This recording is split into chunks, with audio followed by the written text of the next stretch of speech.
Halo, nama saya Emilia Felicia dari jurusan Akuntansi NIM 01060423100014.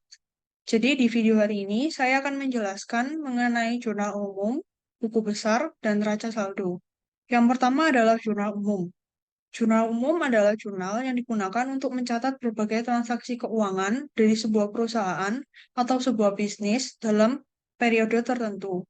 Tujuan dibuatnya jurnal umum untuk melakukan identifikasi terhadap setiap transaksi yang terjadi, mencatat dampak dari transaksi tersebut, dan memudahkan proses pemindahan dampak ke akun yang sesuai.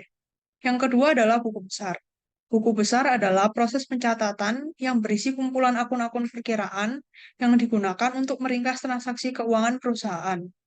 Dan fungsinya dari buku besar adalah media untuk meringkas data transaksi dari jurnal umum, menggolongkan data keuangan, mengetahui keadaan rekening dan akun secara nyata, dan menjadi pelengkap penyusunan untuk laporan keuangan.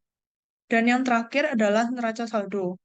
Neraca saldo adalah laporan yang berisi saldo akun yang ada dalam buku besar perusahaan pada waktu tertentu, seperti aset, kewajiban, ekuitas, pendapatan, pengeluaran, keuntungan atau kerugian. Tujuan dibentuknya neraca saldo ini adalah untuk mengetahui keseimbangan jumlah debit dan kredit di buku besar dan untuk membantu dalam persiapan pembuatan laporan keuangan akhir seperti laporan arus kas, laporan laba rugi, dan neraca saldo setelah penutupan. Jadi yang pertama kita buat COA atau Chart of Account atau yang lebih dikenal dengan nomor referensi. Yang pertama kita buat gabungannya dengan cara sama dengan concatenate.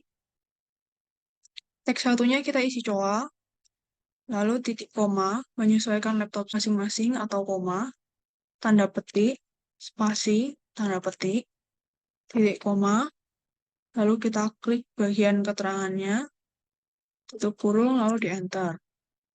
Lalu tinggal kita drag ke bawah, maka akan otomatis muncul. Selanjutnya kita membuat jurnal umumnya, yaitu isinya nomor, tanggal,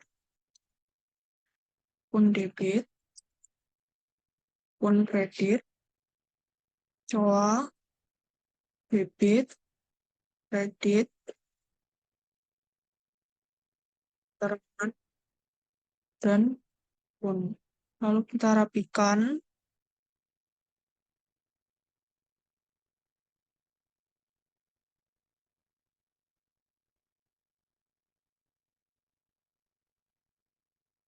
Selanjutnya kita bikin database-nya dengan cara kita blok bagian akun debit kreditnya ke bawah.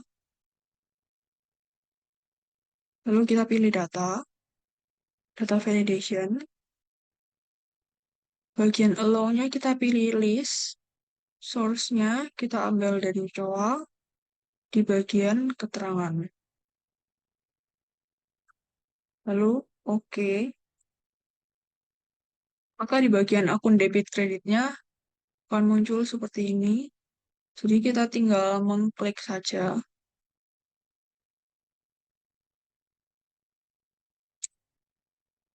Lalu kita bikin COA-nya agar otomatis muncul dengan cara if error. Lalu if logical test-nya kita isi D3 sama dengan 0, maka kita pakai VLOOKUP untuk mencari datanya. VLOOKUP E3 titik koma, lalu kita masukkan datanya, kemudian datanya kita kunci di bagian hurufnya.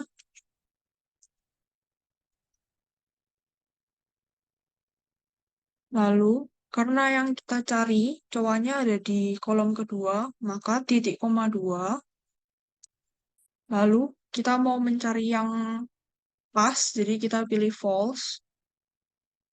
Lalu, tutup kurung.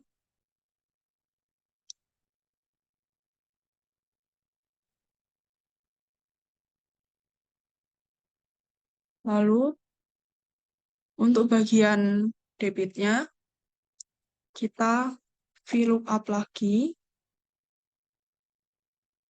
bagian debitnya, berarti D3. Kita tinggal copy dari yang sebelumnya, karena sama. Lalu kita paste, tutup kurung. Nah, supaya lebih rapi, kita beri spasi dengan cara titik koma, tanda petik, spasi, tanda petik, lalu tutup kurung, enter.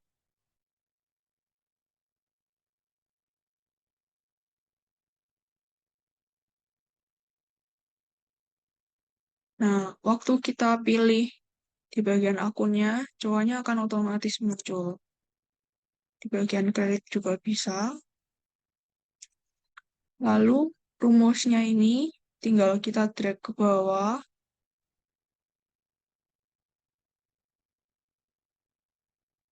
Nah, semuanya sudah ada rumusnya. Jadi, waktu kita pilih, akan otomatis muncul. Di bagian akunnya juga sama.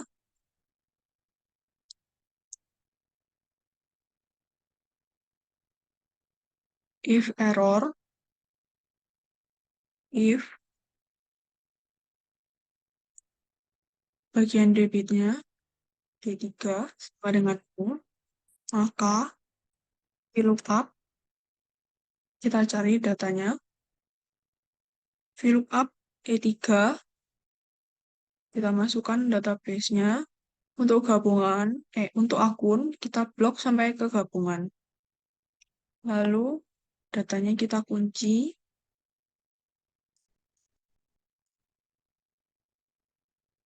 Nah, karena yang kita cari ada di kolom ketiga, maka 3, lalu pilih yang false. Nah, untuk yang bagian debitnya, maka kita VLOOKUP lagi, VLOOKUP D3,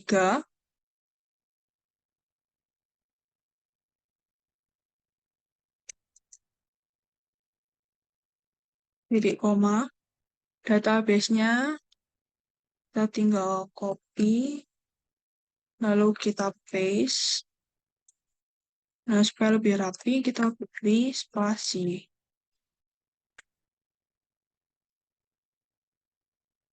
Lalu di-enter. Maka waktu kita klik, bagian akunnya juga gak akan muncul. Seperti ini. Lalu, rumusnya tinggal kita drag ke bawah. Akan muncul semua rumusnya. Itu adalah cara membuat template jurnal umum. Nah, di sini pada tanggal 1 Juli 2020, PT Teks Bersama yang dimiliki oleh Susi menyetorkan sebanyak 4 juta rupiah secara tunai melalui transfer bank ABC. Maka, akun debitnya adalah Bank ABC. Karena Bank ABC-nya saldonya bertambah, maka didebit. Sedangkan kreditnya adalah modal, yaitu share capital sebesar 4 juta.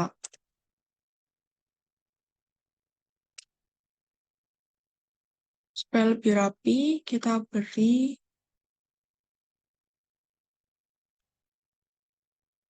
RP seperti ini.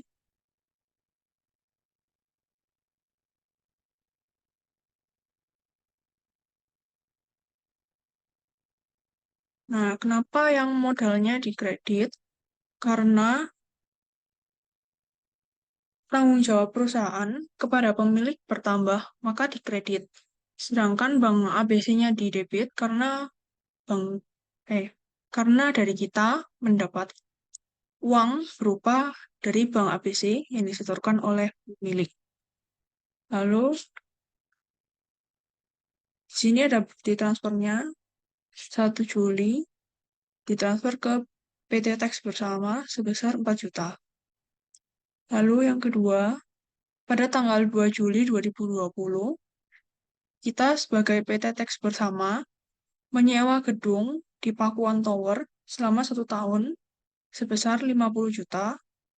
Lalu ada bukti transfer, berarti kita membayarnya secara transfer. Maka yang kedua, pada tanggal 2 Juli 2020, karena kita menyewa gedung, berarti kita memiliki gedung.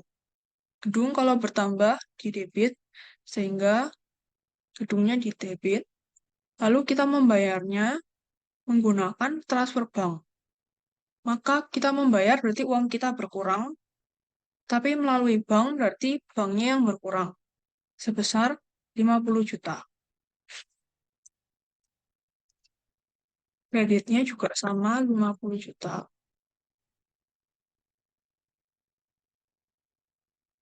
Lalu yang ketiga,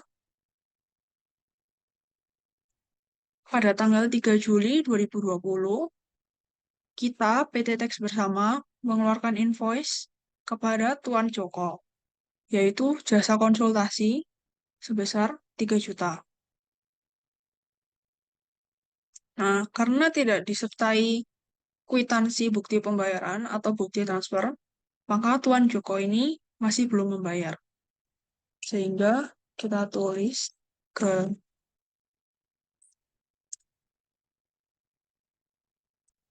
3 Juli 2020,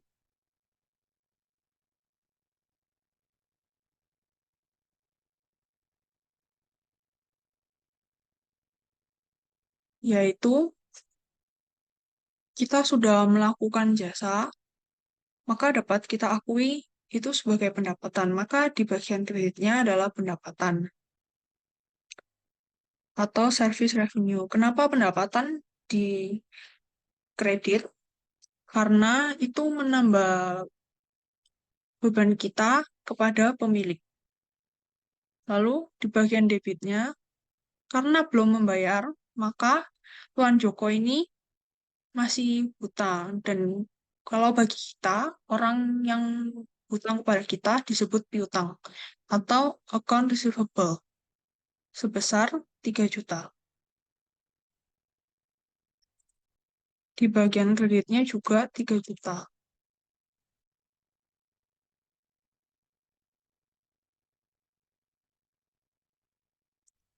Lalu selanjutnya, tanggal 4 Juli 2020, yaitu UD Makmur mengeluarkan invoice kepada kita, PT Teks Bersama. Kita membeli bolpen, buku, tinta printer dengan total 400.000. Nah, tidak disertai kwitansi atau bukti transfer atau bukti pembayaran. Maka kita membelinya masih secara kredit atau belum dibayar. Maka jurnal umumnya kita tulis tanggalnya. Bolpen, buku, dan tinta printer adalah barang yang bisa habis. Kalau barang yang bisa habis, maka supplies atau perlengkapan. Karena kita membelinya secara kredit, kita belum membayar, maka hutang kita bertambah. Hutang bertambah di kredit karena itu adalah kewajiban kita. Sedangkan supplies bertambah karena kita membeli perlengkapan, maka kita mendapat perlengkapan. Maka hartanya kita tuh bertambah. Yaitu account payable sebesar 400.000.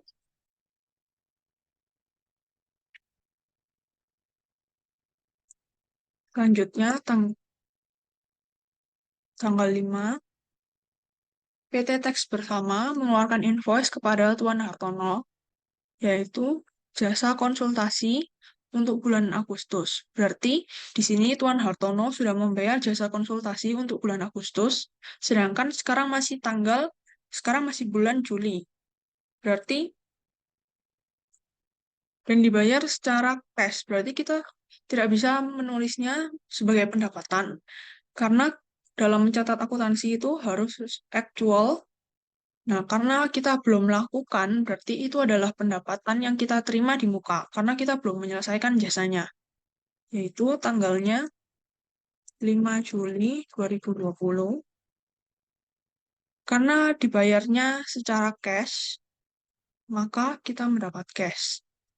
Nah, ini kan kita belum menyelesaikan jasanya, dan itu ada akunnya, yaitu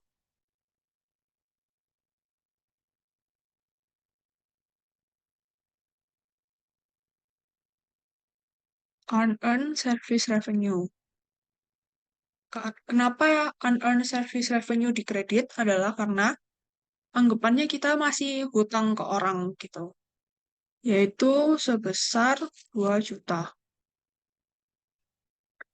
Kreditnya juga 2 juta. Nah, kenapa bagian cash-nya bertambah? Karena Tuan Hartono ini membayar cash, berarti kita mendapat cash, berarti uang kita bertambah. Selanjutnya,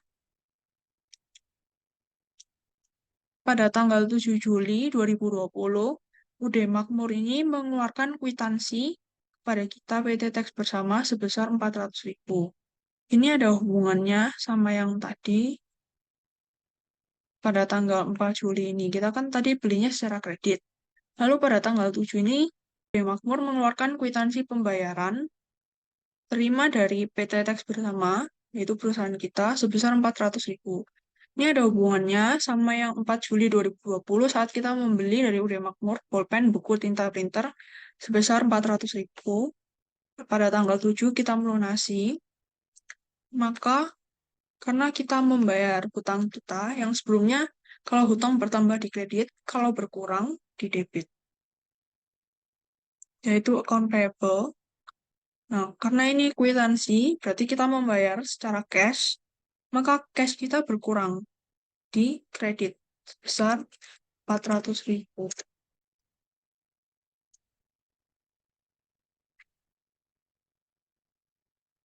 Selanjutnya,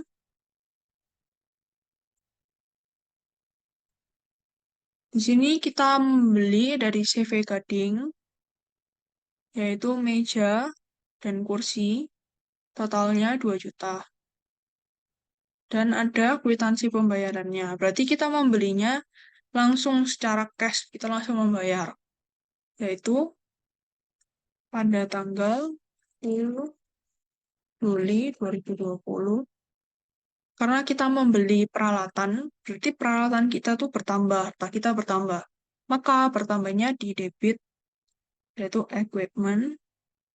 Dan kita membayarnya secara cash, berarti uang kita berkurang, maka cashnya dikredit sebesar 2 juta.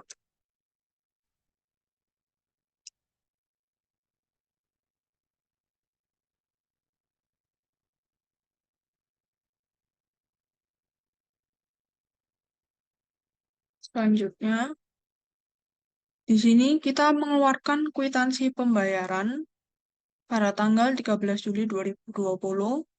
Kita menerima uang dari Tuan Joko sebagai pelunasan jasa akuntansi, jasa konsultasi, yaitu berarti tanggalnya 13 Juli 2020.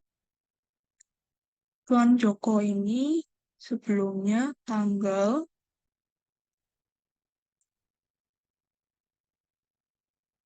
di sini kan Tuan Jokonya kita melakukan jasa konsultasi tapi Tuan Jokonya belum bayar.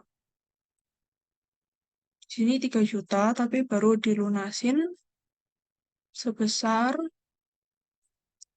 2.500.000. Maka karena Tuan Jokonya ini membayar kwitansi berarti dia mendapat kwitansi berarti dia membayarnya secara cash berarti cash kita bertambah. Nah, Tuan Joko ini kan membayar, berarti hutang Tuan Joko ke kita berkurang. Tapi bagi kita itu piutang, berarti account receivable sebesar 2.500.000.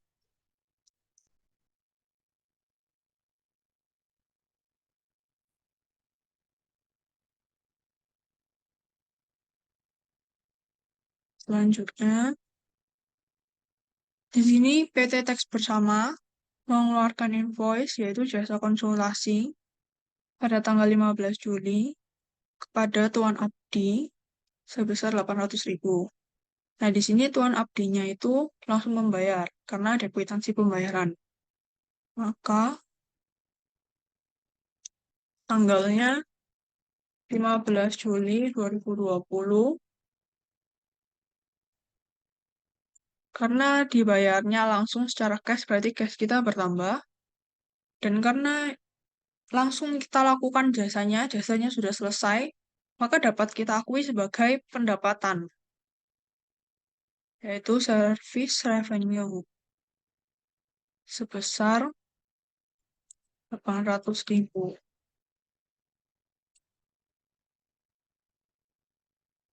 Selanjutnya,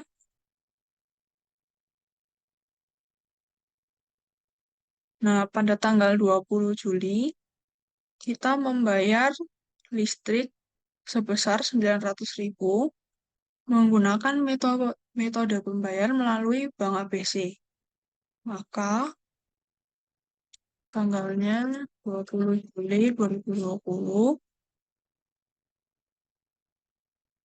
karena kita membayar listrik, listrik adalah beban dan beban itu posisinya di debit karena mengurangi kewajiban kita kepada pemilik, yaitu utilities expense, dan kita membayarnya melalui Bank ABC, berarti uang kita berkurang, maka aset kita berkurang, berkurang itu di kredit sebesar 900.000.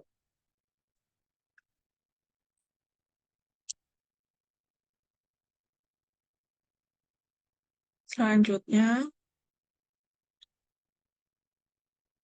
nah pada tanggal 25 Juli 2020, ini kita transfer 1 juta. Ini adalah membayar gaji. Berarti jurnalnya, karena kita membayar gaji, maka salaries and wage expense kita transfer menggunakan bank, maka bank kita saldonya berkurang di kredit sebesar 1 juta. Kreditnya juga 1 juta.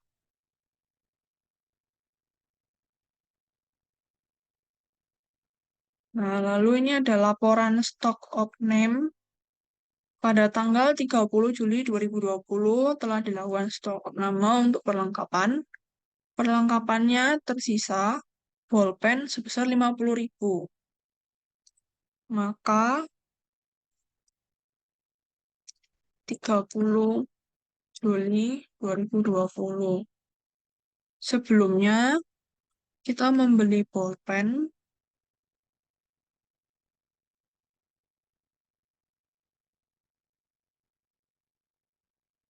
kita membeli bolpen kita ada membeli bolpen, buku, dan tinta printer sebesar 400.000. Tapi pada tanggal 30 Juli, hanya tersisa bolpen sebesar 50.000. Berarti sebesar 350.000-nya telah kita gunakan. Dan hanya tersisa 50.000.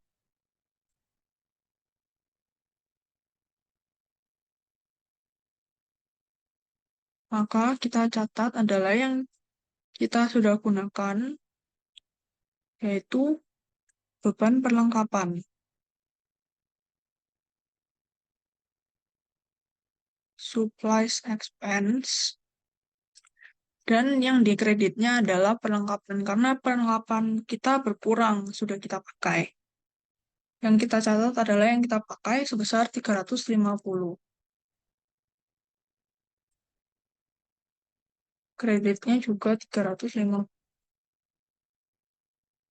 Lalu di tanggal 31 Juli 2020, ada tanda terima uang karena pemilik, yaitu Susi, mengambil uang untuk kepentingan pribadi, yaitu Prive. Sehingga jurnalnya Prive di debit karena Prive adalah mengurangi kewajiban kita kepada pemilik. Dan karena yang diambilnya cash, maka cash kita berkurang sebesar 1 juta.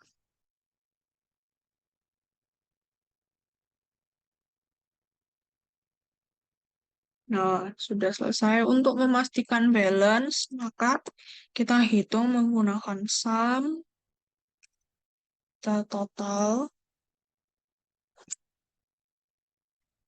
lalu rumusnya tinggal kita drag ke samping sampai muncul yang hitam itu. Nah, di sini dapat dilihat bahwa angkanya itu balance. Ini adalah cara membuat jurnal umum. Selanjutnya, kita akan membuat yang kedua adalah buku besar.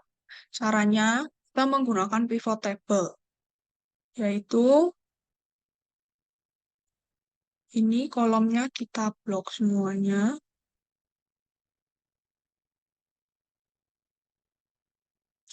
lalu insert pivot table yang new worksheet, lalu oke. Nah, di sini yang kita perlukan untuk buku besar, yaitu akun, tapi akunnya kita pindah ke filters. Lalu tanggal, lalu debit, dan kredit. Lalu kita bikin untuk calculated field-nya ini saldo. Formulanya if debit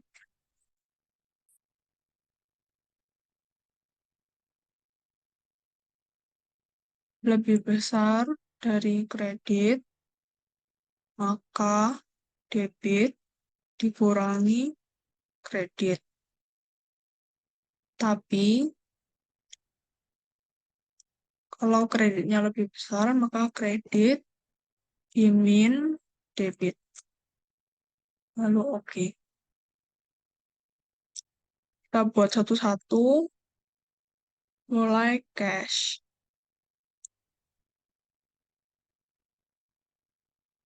Lalu yang tinggal kita copy, lalu kita paste bank, lalu begitu terus sampai semua akunnya selesai. Kita bikin semuanya satu-satu, kita copy, lalu kita paste, consumable.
Nah, buku besarnya sudah jadi. seperti ini.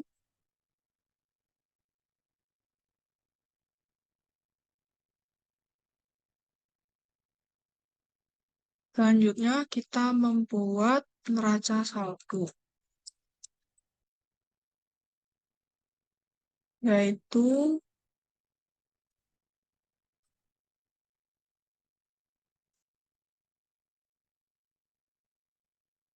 di bagian jurnalnya kita blok lagi,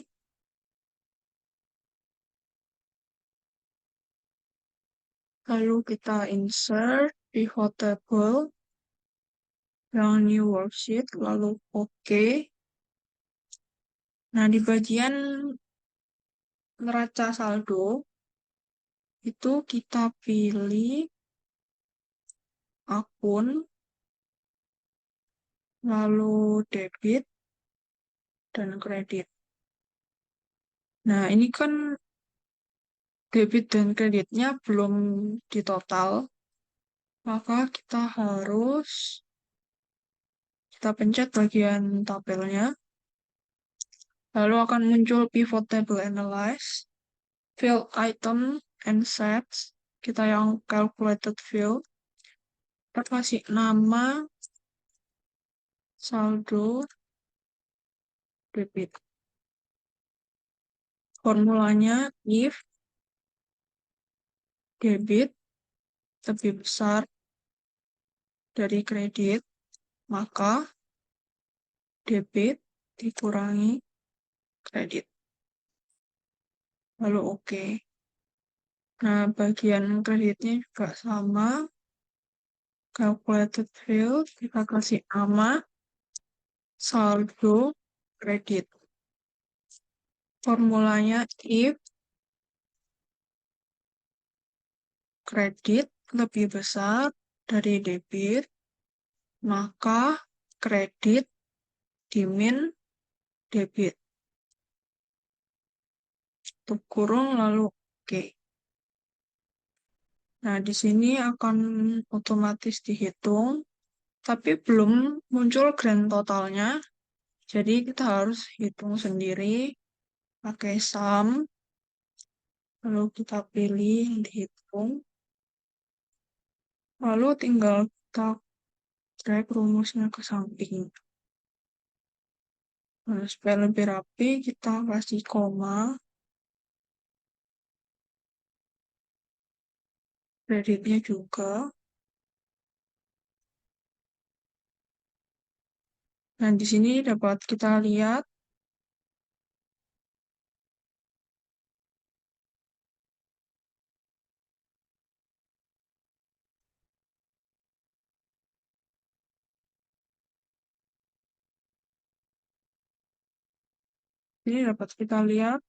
bahwa saldo debit dan kreditnya balance, berarti neraca saldo kita sudah benar.